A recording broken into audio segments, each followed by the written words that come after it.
પોરબંદર ખાતે Shriram sea swimming club દ્વારા national sea swimming competition ઉપરાંત સ્વિમિંગ, રનિંગ અને સાયકલિંગના ત્રિવેણી સંગમ સમી ટ્રાયથોલોનનું આયોજન કરાયું હતું, જેમાં દેશભરના સૌથી વધુ સ્પર્ધકોએ ભાગ લીધો હતો.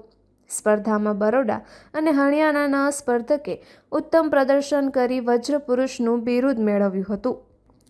પોરબંદરમાં શ્રીરામ સી સ્વિમિંગ ક્લબ દ્વારા સતત છેલ્લા 24 વર્ષથી નેશનલ સી સ્વિમિંગ કોમ્પિટિશનનું આયોજન કરવામાં આવે છે. સાથે સાથે ગત વર્ષથી સ્વિમિંગ, રનિંગ અને સાયકલિંગના ત્રિવેણી સંગમ સમી ટ્રાયથોલોનનું પણ આયોજન કરવામાં આવે છે. ત્યારે આ વખતે પણ ક્લબ દ્વારા અનોખી અને પ્રતિષ્ઠિત રમત પોરબંદર ટ્રાયથોલોન 2026નું પણ આયોજન કરવામાં આવ્યું હતું. દેશભરમાં બહુ ઓછી જગ્યાએ યોજાતી આ સ્પર્ધાનો ફ્લેગ ઓફ પણ કેબિનેટ મંત્રી અર્જુન મોઢવાડિયા સહિત મહાનુભાવોએ કરાવ્યું હતું. આ ટ્રાયથોલોનમાં સ્પ્રિન્ટ ટ્રાયથોલોન, સ્ટાન્ડર્ડ ઓલિમ્પિક ડિસ્ટન્સ ટ્રાયથોલોન તથા ટ્રાયથોલોન 113 જેવી કેટેગરીમાં સ્પર્ધા યોજાઈ હતી, જેમાં સ્વિમિંગ, સાયકલિંગ અને રનિંગનો સમાવેશ થાય છે. દરિયાથી શરૂ થઈ શહેરના મુખ્ય માર્ગો અને ચોપાટી સુધી ફેલાયેલો આ રૂટ ખેલાડીઓ માટે પડકારજનક અને દર્શકો માટે રોમાંચક રહ્યો હતો, જેમાં વિવિધ રાજ્યોના સૌથી વધુ સ્પર્ધકોએ ભાગ લીધો હતો. આ સ્પર્ધામાં ટ્રાયથોલોન 113 પહેલીવાર યોજવામાં આવી હતી અને આ ઇવેન્ટ પૂરી કરવા માટે 8:30 કલાકનો કટ ઓફ ટાઈમ રાખવામાં આવ્યો હતો.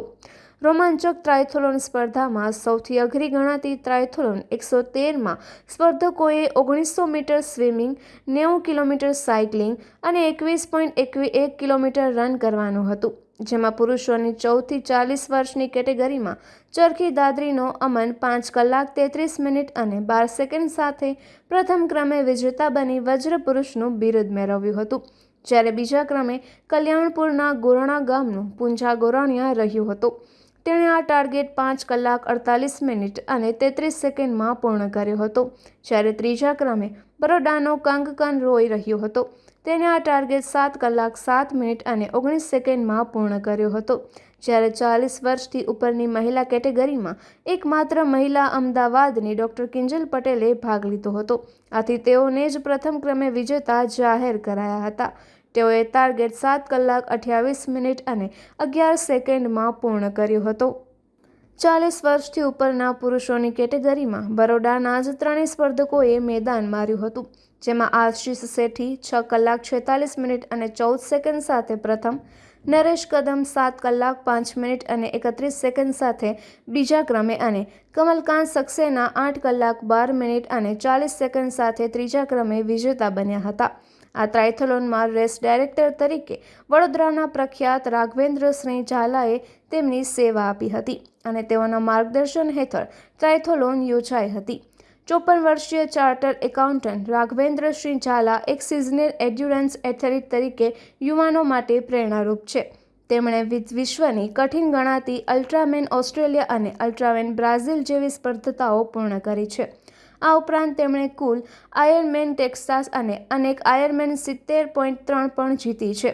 તેમની અન્ય મહત્વની સિદ્ધિઓમાં 10 કિલોમીટરના અનેક લોંગ ડિસ્ટન્સ સ્વિમિંગ, સાયકલિંગમાં 8 વખત સુપર રેન્ડોનરનો ખિતાબ અને અસંખ્ય નેશનલ તથા ઇન્ટરનેશનલ મેરેથોન સામેલ છે.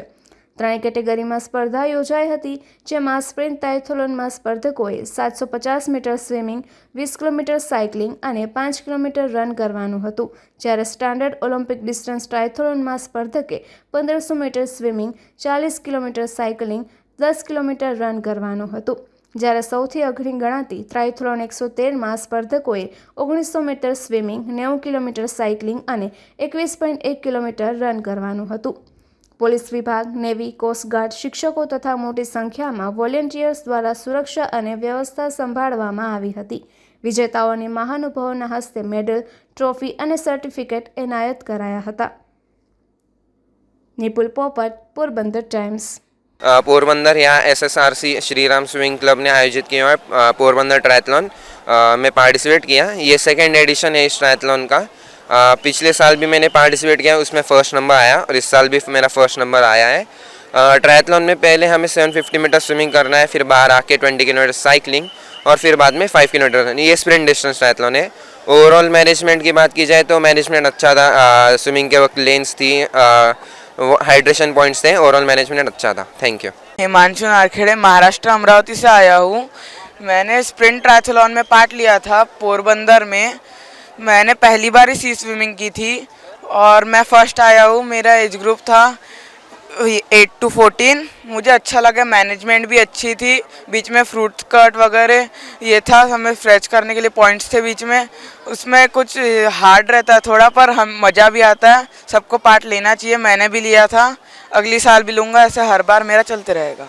इसमें स्विमिंग रहती है, साइकिलिंग रहती है और रनिंग रहती है। स्विमिंग अभी स्प्रिंट कैटेगरी में है, उसके अलग अलग हिसाब से रहता है सब में। स्विमिंग इसमें 750 थी, साइकिलिंग 20 किलोमीटर थी और रनिंग 5 किलोमीटर थी। अकॉर्डिंग टू इवेंट वो चेंज होते रहते हैं। वो पहली बार उतरा तो थोड़ा मुंह पूरा खारा हो गया था, पर थोड़ी थोड़ी देर में सेट होते जा रहे थे। तो पहली बार जब उतरते तब थोड़ा आउट लगता है, पर उसके बाद में थोड़ी देर में हम सेट हो जाते हैं, फिर अच्छे से जमने लग जाता है।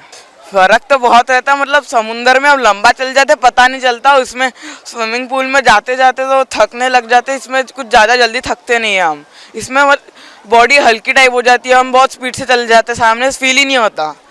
मैंने कल पहली बार जब की थी ट्रायल में, तो पता ही नहीं चला, मैं बहुत सामने चले गया था।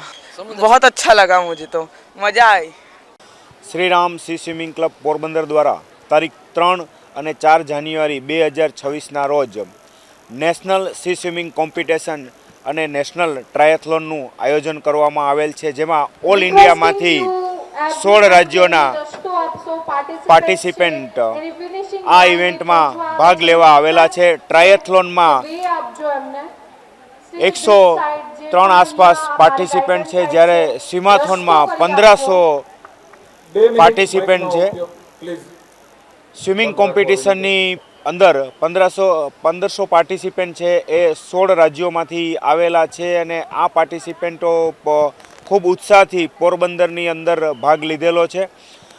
પાર્ટિસિપન્ટની સેફટી માટે રેસ્ક્યુની વ્યવસ્થા અમારી સાથે Indian Navy, Indian coast guard, Porbandar મહાનગરપાલિકા, ક્લબની 2 જેમિનીસ, ક્લબની 15 કયાક્સ અને લોકલ ફિશરમેનના પિલાણા પણ અમારી સાથે જોડાયેલા છે। સાથે જ અમારી સાથે રૂટ ઉપર સાયકલિંગ અને રનિંગ રૂટ ઉપર પોરબંદર પોલીસ વિભાગનો પણ ખૂબ સારો સાથ સહકાર છે। તેમે પણ ખૂબ સારી વ્યવસ્થા રાખવામાં આવેલી છે બંદોબસ્તની। તેમજ આ કોમ્પિટિશન આયોજન કરવા માટે અમારી સાથે પૂજ્ય શ્રી મોટા હરિઓમ આશ્રમ Surat, Hathi Sidhi cement, SBI, Aptus pharma, BNS capital, Bharatbhai Thakrar group, આ બધા દાતાઓનો પણ ખૂબ સારો સાથ સહકાર મળેલ છે। શ્રીરામ સી સ્વિમિંગ ક્લબની 250 મેમ્બરની ટીમ આ કોમ્પિટિશનના આયોજનમાં અલગ અલગ જગ્યાએ લાગેલી છે। રજિસ્ટ્રેશનની કામગીરી, રેસ્ક્યુની કામગીરી, બીપ ડિસ્ટ્રીબ્યુશનની કામગીરી, પ્રાઇઝ ડિસ્ટ્રીબ્યુશન છે અને સ્પર્ધકોને સ્ટાર્ટ ફિનિશ પોઈન્ટ તમામ કામગીરી શ્રીરામ સ્વિમિંગ ક્લબના વોલેન્ટિયરો બધા સંભાળેલા છે અને ખૂબ ઉત્સાહથી આપ જોઈ રહ્યા છો કે 1500 પાર્ટિસિપન્ટ છે, સાથે સાથે એના પેરેન્ટ્સ, વાલી, ગેસ્ટ। તો પોરબંદરના આંગણે એક સમુદ્ર ઉત્સવ જ ચાલી રહ્યો છે।